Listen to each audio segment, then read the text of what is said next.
Before we start, I want to thank our Patreon backers. The support of our patrons has allowed us to grow the channel, and has also allowed me to take some time away from my full-time job to create an absolute ton of Brexit Explained videos this week. Their support allows us to grow the channel and do things we wouldn't otherwise be able to do. If you want to lend us a hand, then head over to patreon.com/TLDR news. Last night was one of the most exciting nights in UK politics for, well, maybe ever. So what happened? Quite a lot. Well, actually no, a completely insane amount of stuff happened. So we're just going to run you through all of it now quickly. So just to recap, on Tuesday, MPs voted to reject May's proposed Brexit deal. In reaction, May promised to give them a free vote on whether or not they wanted to accept a no-deal Brexit instead. So Wednesday evening came and everyone was ready for the vote on no deal. But late Wednesday evening, to everyone's surprise, Yvette Cooper decided that she wanted to table her amendment with Caroline Spelman, known as the Spelman Amendment. Under the order of the House of today, I must now put the questions necessary to dispose of proceedings on the motion. We begin with Amendment A in the name of the Right Honourable Lady, the member for Meriden, who has since advised me that she does not wish to move her amendment. However, I am advised that her co-signatory, the Right Honourable Lady for Normanton, Pontefract and Castleford, does. Is that right? I do welcome the assurances that the Minister said, but they were slightly confusing, so I will move formally so that there is some clarity. Yes, she wishes. Now that exchange might have been confusing and even overwhelmingly British. What happened is Spelman decided before the vote that she didn't want to table her amendment in the end. However, her co-signatory Yvette Cooper did, so despite Spelman's change of heart, the amendment went forward as planned. Don't tell me it's not moved. I know perfectly well what I'm doing. The Right Honourable Lady perfectly properly has decided she doesn't wish to move it. Another member who signed it does. It's really a very simple point for an experienced parliamentarian. This amendment says that Parliament doesn't want a no deal under any circumstances, ever. This is slightly different from the government's original motion, which just says that Parliament doesn't want a no deal Brexit on the 29th of March. Anyway, Theresa May and the government three-line whipped against this amendment. This is essentially the most serious kind of whip, used in only very important situations. If you read Parliament's own website, they'll tell you that defying a three-line whip is very serious, and has occasionally resulted in the whip being withdrawn from an MP or Lord. Order! Order! The ayes to the right, 312. The noes to the left, 308. Yeah! Despite this, it passed 312 votes to 308, a majority of just 4 votes. So the ayes have it, the ayes have it. Unlock! Then another amendment was proposed, the Malthouse Compromise. This basically advocated for a managed no-deal exit. However, it was defeated, with 374 votes against it and only 164 in favour of it. The ayes to the right, 164. The noes to the left, 374. So the noes have it, the noes have it. Unlock! Order. This meant that the main vote was now on an amended motion. Instead of simply asking MPs if they rejected a no deal on the 29th of March, the new vote with the Spelman Amendment was basically asking Parliament if they rejected no deal under all circumstances. Order. The question is the main motion as amended. That is to say, as amended by Amendment A. Originally, May said that last night's vote would be a free vote, meaning that the government wouldn't whip their MPs and tell them how they should vote.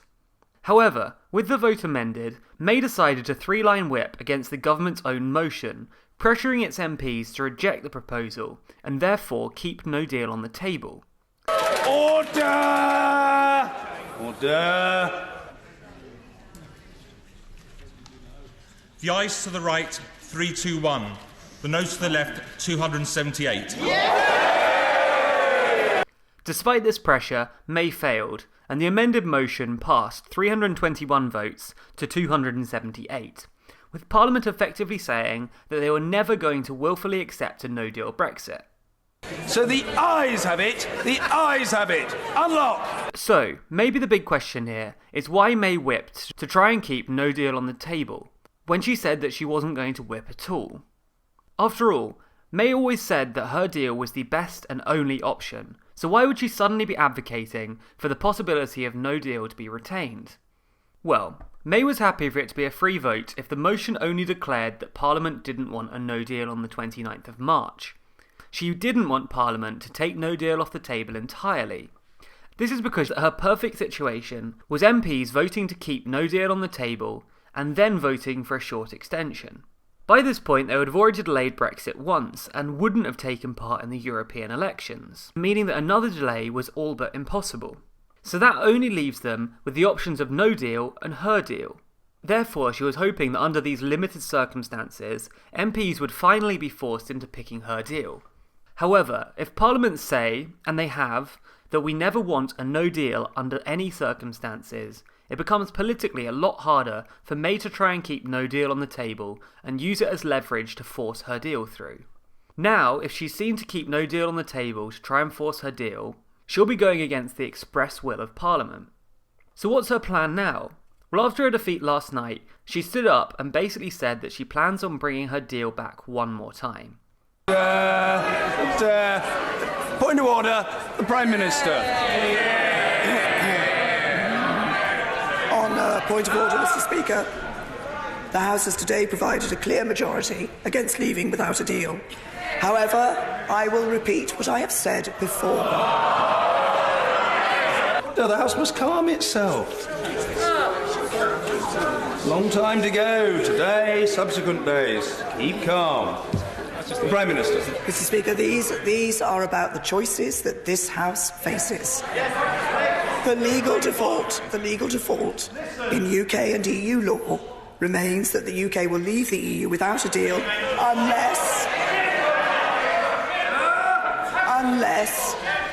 unless something else is agreed. The onus is now on every one of us in this House to find out what that is. The options before us are the same as they always have been. We could leave with the deal which this government has negotiated over the past 2 years. We could leave with the deal we have negotiated but subject to a second referendum, but that would risk no Brexit at all, damaging the fragile trust between the British public and the members of this House. We could seek to negotiate a different deal. However, the EU has been clear that the deal on the table is indeed the only deal available. Mr. Speaker, I also confirmed last night... Order. The great likelihood, I await further comment, but I think I can say this without fear of contradiction, is that there will be further opportunities for these matters to be debated. But in the immediate term, please, let us have some courtesy. Of that I think we can be sure. There will be further debate on these matters. The Prime Minister. Mr. Speaker, I also confirmed last night that if the House declined to approve leaving without a deal on the 29th of March 2019, the Government would bring forward a motion on whether the House supports seeking to agree an extension to Article 50 with the EU, which is the logical consequence of the votes over the past 2 days in this House. The motion we will table will set out the fundamental choice facing this House. If the House finds a way in the coming days to support a deal, it would allow the Government to seek a short, limited technical extension to Article 50 to provide time to pass the necessary legislation and ratify the agreement we have reached with the EU. But let me be clear, such a short technical extension is only likely to be on offer if we have a deal in place. Therefore, the House has to understand and accept that if it is not willing to support a deal in the coming days, and as it is not willing to support leaving without a deal on the 29th of March, then it is suggesting that there will need to be a much longer extension to Article 50. Such an extension would undoubtedly require the United Kingdom to hold European Parliament elections in May 2019. I do not think that would be the right outcome. But the House needs to face up to the consequences of the decisions it has taken. She said that her deal would require a short technical extension. If her deal didn't pass on the third time, the EU would probably demand a longer extension, which would require the UK to take part in the European Parliament elections this year. This was a very thinly veiled attempt to scare Eurosceptic Conservative MPs into changing their minds. Essentially, she was saying that unless they vote for her deal, there'll probably be a long delay to Brexit. Then, Leader of the Opposition, Jeremy Corbyn, had the opportunity to respond. Point of order, Mr. Jeremy Corbyn. Thank you, Mr. Speaker. Mr. Speaker, tonight this House has once again definitely ruled out no deal. The Prime Minister said the choice was between her deal and no deal. In the last 24 hours, Parliament has decisively rejected both her deal and no deal. While an extension of Article 50 is now inevitable, the responsibility of that extension lies solely and squarely at the Prime Minister's door. But, Mr. Speaker, extending Article 50 without a clear objective is not a solution. Parliament must now take control of the situation.